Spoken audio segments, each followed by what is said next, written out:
When I look back on it all now, it doesn't seem real. I could describe to you the big cars, the press photographers, the money, but you know all of this. You've read magazines. You've seen movie stars on TV chat shows. It's the same everywhere. And anyway, nothing material can ever really convey experience. There's nothing you could hold which would help you better understand. But don't think I wasn't excessive. It's not as though I didn't live a lavish, overblown life. I had it all. He told her about award ceremonies where starlets brought in platters of cocaine spelling out his name in icing sugar lines, and the weeks that went by lost in amphetamine frenzies, no sleep to quench the mania. The audience pulling at his clothes in Paris, those strange straight boys who fell in love with him, the enormous hotel suites, handmade clothes flown in from Milan, briefcases of jewelry ferried over to him within 15 minutes of a phone call, no matter the time of day or night. Bodyguards who carried him above the heads of screaming fans, press secretaries who begged him to attend White House dinners, minor royals calling him drunk with marriage proposals, oil magnates gifting him diamond studs in exchange for his company at movie premieres, yachts, private islands, and parties for 500 inexcusable tantrums, vases, televisions, dining room chairs splintered against meticulous walls. He had an estate the size of Manhattan, where he kept 100 race cars and a menagerie of wild animals, including a pet leopard which he walked through the grounds on a diamond-studded leash.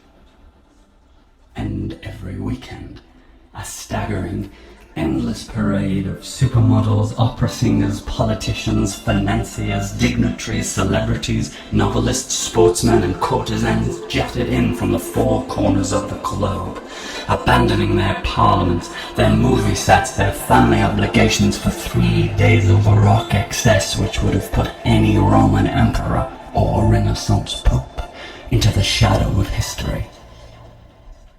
The incredulous wealth, the carnal immorality, the dazzling dissipation of nights nobody who had been there could remember, if, of course, one discounted the staff, as she did. But what I had was without intimacy, he continued. What I had was between me and hundreds of thousands of people I'd never met, people I'd never meet, people who took out bank loans to follow me on every date of a world tour, people who made and uploaded videos of themselves crying inconsolably because I'd waved at them from a car window or a hotel balcony, people who named their children after me, people who had my face tattooed on their chests, people who thought I was the Messiah and that I'd slipped hidden messages into my music. And did you? She asked plainly. Yes, sometimes, he answered with a weightless nod, but not messages about doomsday, not messages about raising the faithful after a nuclear holocaust. I made silly jokes, I made fun of my rivals, or I slipped in lines from Virginia Woolf and Dante to see if anyone out there was really listening. And were they? I have no idea, he replied, pausing for consideration. I don't know what they thought about the music, really. I mean, I think they enjoyed it. But then again, I almost had the feeling that it could have been anyone. It just happened to be me they'd fixated on. I was eating ice cream in a gelateria alone, and some guy who looked like a real down and out type asked me, clear out of the blue, if I'd like to make disco music. I had absolutely nothing else happening in my life at the time, so I said yes. More out of curiosity than ambition. 2 weeks later, I was on a plane to Germany. 6 months later, I was #1 in the UK, the US, and Japan simultaneously, and it could have happened to anyone. It could have happened to the boy behind me in line for the gelato. Anybody else might have been Geist. And I sit backstage.